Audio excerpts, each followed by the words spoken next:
Before we get into the topic, let me explain what is practicality and efficiency first.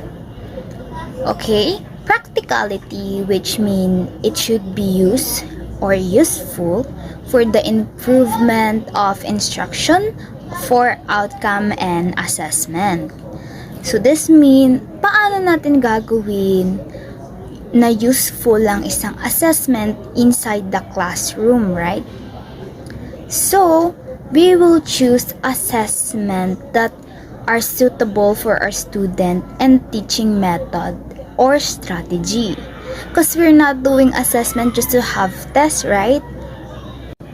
Or hindi bastang nag-test ka lang. Just nag-test ka lang. We were doing it because we have the goal. We have learning objectives and intended learning outcomes that we need to meet before, during, and after the discussion. So what is efficiency? This is the ability to do something or produce something without wasting any material, time, or energy. For example, we want to know if our student retained the topic. So we can conduct oral question must be good during discussion because it is not time consuming and energy consuming. So we will now get into the way on how the testing can be made practical and efficient. We have familiarity of method, time required, ease of scoring, ease of administration, ease of interpretation, and lastly, cost that will be explained later by the other teacher. So let's move on into the familiarity of method. The teacher should be familiarized with the method of assessment. So, taking unfamiliar assessment method create a risk of time and resource. Teacher learn the strength and weaknesses of each method of assessment. So, in this topic, this will be means that as a teacher, we should be familiarized with the assessment that we will conduct to our student. Based on chapter 3, that is pointed that learning targets required simple assessment and the best way to conduct it using a non-test. Okay? As you can see in this learning target and assessment of Macmillan of 2007, this assessment show if you want your student to be good in analytical reasoning and improve their skills, we conduct it by doing essays, performance tasks, and so on. A rule of thumb is the simple learning target required simple assessment, complex learning target demands complex assessment. By Nitko and Brookhart by 2011. After you create objective assessment items and give your test to your student, how can you be sure that the items are appropriate or not too difficult or not too easy? And it's just as simple that. Because this may be problem if we using unfamiliar assessment. Good day everyone, so I'm gonna tackle about time required. So let us start. Desirable assessment is short yet able to provide valid and reliable results. In this matter, it is important na maintindihan natin yung difference between reliability and validity. Yung reliability, ito yung nagde-describe kung gaano ka-reliable yung test score na maaaring makuha ng mga estudyante. While yung validity naman, ito yung nagde-describe kung gaano ka-useful yung test in a specific context. It is best that assessments are quick to develop but not to the point of reckless construction. Dito, aware naman na tayo na sa kada subject or class session natin, mostly nagtatagalan ng 1 hour. Kaya as a future educator, kung magbibigay tayo ng assessment, dapat yung sapat lang sa oras na meron tayo. Assessment should allow students to respond readily but not hastily. Meron po tayong tinatawag na effective questioning wherein may encourage yung bawat learners to think more deeply and provide the practitioner with greater insights kung paano nila naiintindihan without being pressured. Assessment should also be scored promptly but not without basis. There are some teachers na basta na lang inigrade yung works ng students nila without even reading it, especially when it comes to essay. A good teacher should have basis when checking their students' work. Is it appropriate for your learning targets? As a teacher and especially as future educators, learning target is so important because it guides the teacher kung ano yung dapat nilang ituro and for the students kung ano yung dapat nilang matutunan. And most importantly, teacher use learning target to determine what behavior they should be looking for as students demonstrate their level of knowledge and skill.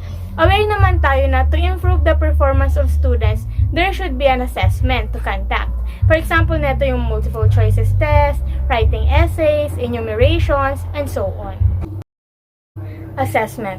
Multiple choices tests and writing essays. These two are some of the common method of assessments to measure the student's understanding.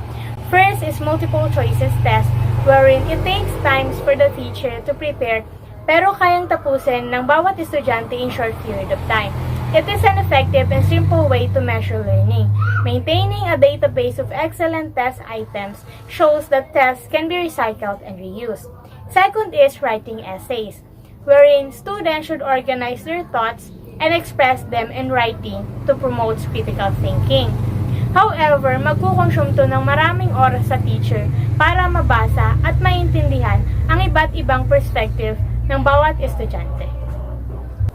Macmillan on 2007 claims that for assessments to provide reliable results, it generally takes 30 to 40 minutes for a single score on a short unit.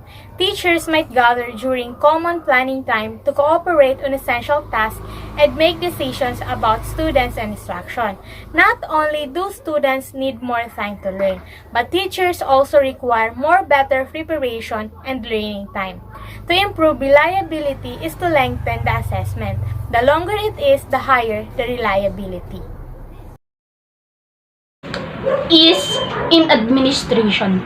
The test should be easy to administer so that the tester may easily administer it. For this purpose, instruction should be or must be clear and complete to avoid questions and interruptions during the test or performance task. Instruction must be clear because the instructions are vague. It will confuse the students and they will consequently provide incorrect responses. Also, containing long and complicated directions and procedures can cause a big problem in the performance assessment of the students, and their efforts are useless if the directions are not expressed directly and explicitly. Administering before the test, once the items, directions, and answer key have been written, the teacher should consider the manner in which the test will be presented in advance. Factors such as duplications, visual aids, and the use of the blackboard should be considered in advance to ensure clarity in presentation as well as to avoid technical difficulties. Also, before the test, you can establish a classroom policy because discipline is a major factor in test administration. The teacher must establish a classroom policy concerning such matters as tardiness, absences, makeup, leaving the room, and cheating. The teacher must also advise students on procedural rules such as what are they supposed to do if they have any questions, what to do after they have completed the test, what should they do if they run out of time. Next, you should also teach test-taking techniques before students take their tests, since most test takers face a lack of knowledge about test-taking techniques. Students often fail tests not because they do not know the material, but because they do not understand the procedures and techniques for successful test taking. If a test is to be as fair as possible, students must understand both the test-taking procedures and techniques. This means that the teacher should familiarize his or her students with the type of tests that will be given, like diagnostic, proficiency, achievement, and so on. Next is the types of items that will be on the test and how to respond to them, such as matching, fill in the blank, essay questions, and so on. Test-taking strategies such as time management, the process of elimination, guessing, and so on. Ease of scoring. Selected response formats are the easiest to score compared to extended response essays. Additionally, it might be challenging to grade performance evaluations such as research papers and oral presentations. Objectivity is another problem because there is just one proper or ideal response for each issue. Selected response tests can be objectively graded. This enhances the test reliability. So, what is the significance of using rubric scoring in performance evaluations? Teacher Eva Reader says, using a scoring rubric demystifies grades and helps students see that the whole object of schoolwork is the attainment and refinement of problem solving and life skills. Rubrics also help teachers authentically monitor a student's learning process and develop and revise a lesson plan. Macmillan 2007 suggests that for performance assessment, it is more practical to use rating scales and checklists rather than writing extended individualized evaluations, and scoring needs to match your method and purpose. What is scoring? Scoring is the process of utilizing a number to represent the responses made by the test takers. There are two types of scoring. One is based on the test takers' responses, and the other is based on the methodologies. Based on the test takers' responses, it is divided into two parts, which is the dichotomous and continuous. Dichotomous, it entails viewing and treating the response as either one of two distinct. The numbers utilized in this kind of scoring are 0 and 1. Therefore, the test taker's performance is put into one of those categories. For example, multiple choice, true or false, etc. Next is continuous. It views and treats the test taker's responses as being graded in nature. The test takers' responses are considered to have a grade or degree attached to them. The responses were scored as 0, 1, 2, 3, 4, 5, or 0 to 100. For example, scoring for writing and speaking skills. Based on the methodologies, it has three different kinds of scoring in this type of scoring, which are the holistic, primary trait, and analytic. So, what do we mean by holistic scoring? Holistic scoring considers the test taker's response as a whole totality rather than one consisting of fragmented parts. The scoring is then performed on the basis of the rater's general overall impression of the test taker's performance in the test. Next is primary trait scoring. It focuses on one specific type of feature or trait that the test takers need to demonstrate. The key to the primary trait is the specificity of the scores to be exhibited by the test takers. Thus, there are criteria like organization of ideas, sentence structure, etc. Third is analytic scoring. It emphasizes individual points or components of the test taker's response. In an analytic scoring plan, linguistic and non-linguistic features are considered important, and these features are commonly evaluated separately as individual components. For example, to rate the student's performance in speaking, several essential linguistic features are considered. They are grammar, vocabulary, comprehension, fluency, pronunciation, and task.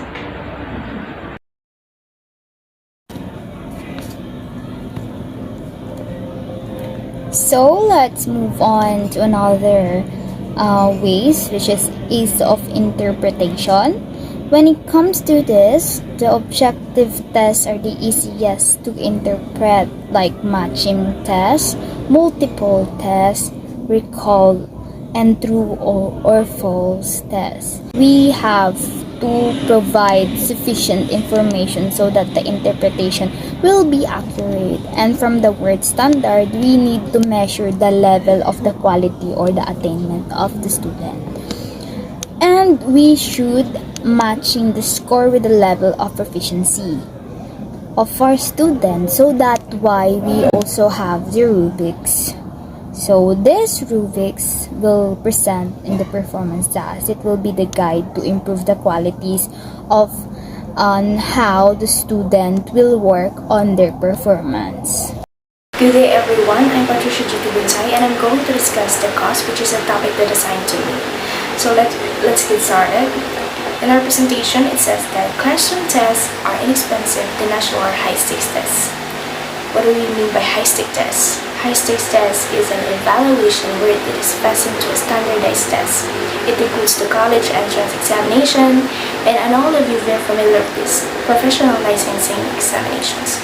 Other examples are National Achievement Test, which is NAT, and as I recall, we were taking this in grade 3 and 6, and I believe it's free, but it is still a standardized test.